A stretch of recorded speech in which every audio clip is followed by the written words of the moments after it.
Look at this.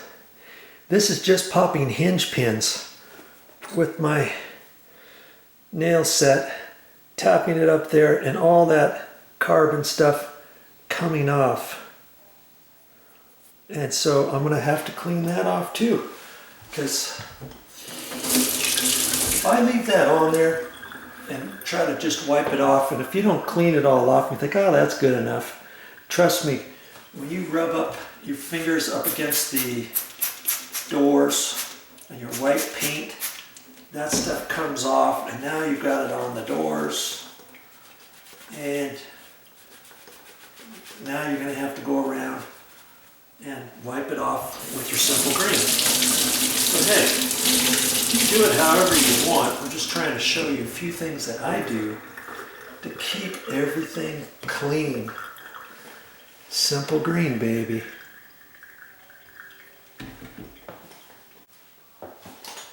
Speaking of simple green, on your hinge pins, these don't look that dirty, do they? Now, when you pull yours out, they could be really super dirty and you just barely touch them and you got stuff all over. Or you could have a little bit of grease on there and maybe they're rusty. Well, you could wipe those off, and then you could take some simple green, spray on there, you know, get a little bucket or something and put some of your hinge pins down in there, spray them, take your sponge, clean them off, wipe them off so they're all nice and dry before getting ready to put your grease on. Okay?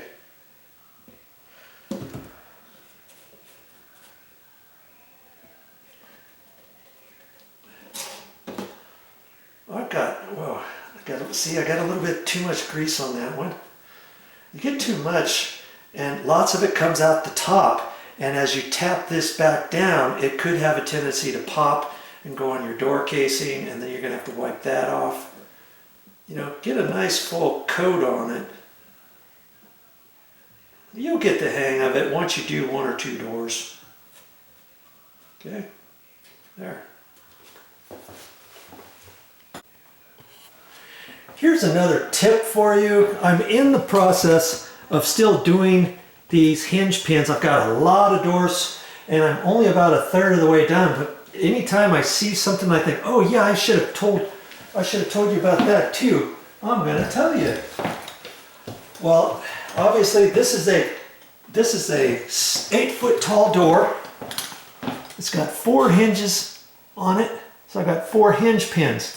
Now lots of times you're only going to have 3 hinge pins, but on a 4 hinge door, I told you I take the middle ones out. First I do the top one, I get that one done, then I take the 2 hinge pins out in the middle. Once I do that and I put them back, I'll tap the hinge pins down, just tap them down about halfway or a third of the way on both of these, because when you get down to the bottom one, you may find that you have to adjust that a little bit. You have to pull on the door one way or another. You know, maybe once you pull the pin out, you have to align it a little bit, and if you have the other hinge pin in all the way, it doesn't give you as much room to kind of pull this way or push it back or whatever to then get the last pin in. Once I get the last pin in a little bit, then I can go back and tap the middle pins down and the bottom pin at that point. Okay, that would give you a little bit more slop. Now, talking about this, sometimes when you take the middle pins out, you get lucky and they go straight back down in. Well, on a few of these doors, I was able to do one and the other pin wasn't going all the way. And then I would take the bottom pin out first and then hope to be able to adjust that. But what you can do is if this one sucks back that way a little bit, you can open the door a little, you know. However, and then I can push on this right here. You know, if this had to go that way a little bit, I could push on it and then take my thumb or my finger on this side and just push the pin down just to get it started. Then I can go back here and tap it in. Sometimes you just have to do certain things like that. And I just wanted to give you a few more pointers, because if you've never done this before, and if you're not a door person, I mean, I've installed doors. I've probably installed, oh, I don't know, 150, 200 doors in my life. And that's probably way not enough.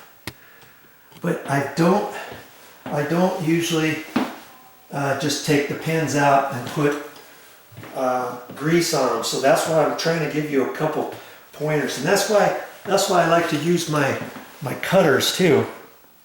Okay, because once I get the pin in, and even to tap it down, a lot of times you'll find that, oh, I'll just tap it down with my hammer. But maybe the pin is kind of going at an angle. Maybe it's really super close to the casing, and you start tapping it. You think, oh yeah, that's why Joe uses his cutters, because now I got a mark all the way down the edge of my trim, my casing. You see, you can grab it here and kind of pull out just a little bit, and then you've got the full force of this whole area to tap on until you get it down there. Then you can tap the last little bit, tap, tap, tap, you know, just on the edge. Okay? So little by little, I know you can do this job. It's not, you don't have to have somebody else come out here and do it for you. Okay? I've said it a few times on my videos, and I don't know if you've ever heard me say this before, but I'm never going to show you something I think you can't do. Everything I put on my videos, I think an average Joe can do. So if you have any little bit of inklings of wanting to save money around the house, subscribe to my channel and check my videos out. Yes, I'm even going to do it to these front doors. And see these hinges here? Look, here's the hinge pin at the top. Now look at the very bottom. There's another little thing. Now that little thing doesn't do anything except that the hinge pin inside stops back in here. It doesn't go all the way down. And this is just like a finished edge piece. See up underneath there? There's a hole. See the hole up in there? And these happen to be, oh, I think these are 4-inch or 4.5-inch hinges. And so hopefully I won't have to pop that off. I should be able to get into that hole with my nail set. Now sometimes, and I may only be able to tap this up 1/8 of an inch or 1/4 inch, and I can take a screwdriver, standard screwdriver, and kind of tap it up, you know, just enough to get my my cutters on there, kind of like how I showed you before, and do the rest that way. You might see this thing here too. See, here's the main knuckle, and then here's the next knuckle to there, and the next one, but not this little thing. What is that? See that? Those are ball bearings. There's ball bearings in there, and that makes the hinge open and close easier. Especially, they'll do something like that for tall doors like this. These are solid core doors, 8 foot tall, and these are ball bearing hinges. I've even seen some with every single knuckle has a ball bearing in it for commercial doors and such. Okay, but I'm going to go ahead and take these off, and I'm going to pop one off at a time. Now, sometimes even on smaller hinges, like for your interior doors, sometimes you'll see a little one on that, and the hole is so small that you can't get a nail set in there. So then you're going to have to use a nail, you know, like an 8 penny nail, a galvanized nail, or something like that. Even a finished nail. Hold it up in there. Hold your hand on it, or on that you can still hold it with the cutters. And then tap on that just to get this up high enough to then pop it up a little bit more with a screwdriver, and then all the way with the cutters. Okay, that's just something quickly I was going to show you. I'm not going to show you how I take the pins off, because it's going to be just like the other doors. Okay? Keep her going and do it right. I'm going to show you one thing. I was barely able to tap that up high enough. And let me start over. Small nail set. And that's about as high as I can get it with that nail set. I can still grab that with my cutters. Okay?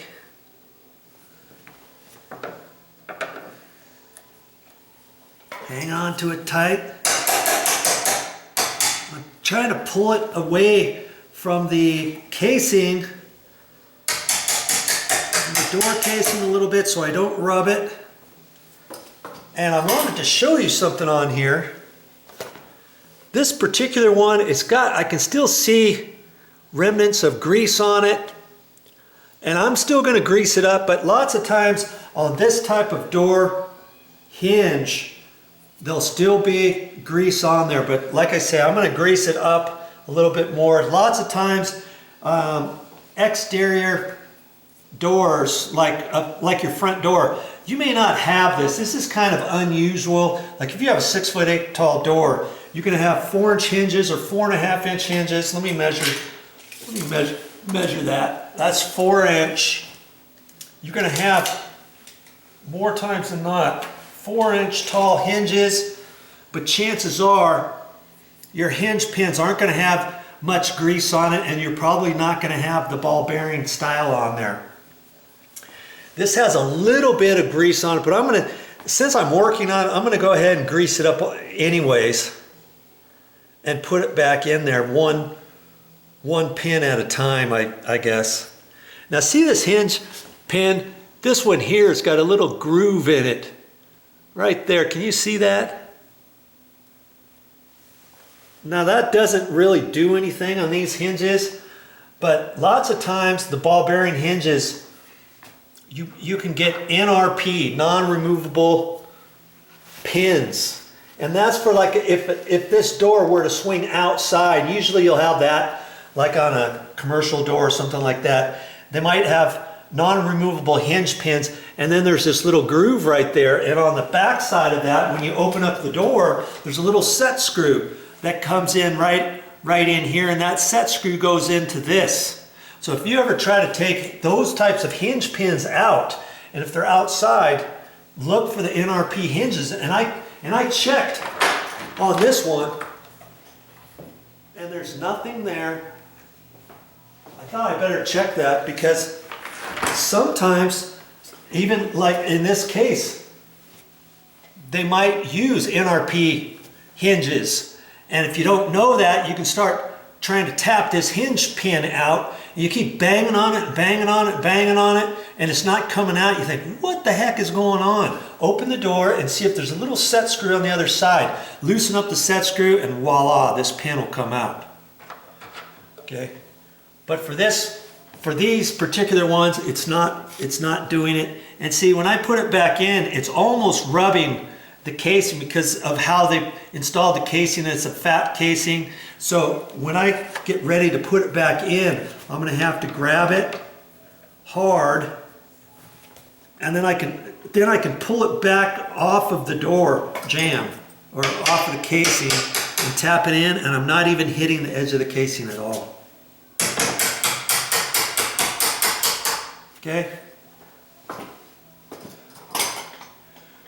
Keep her going.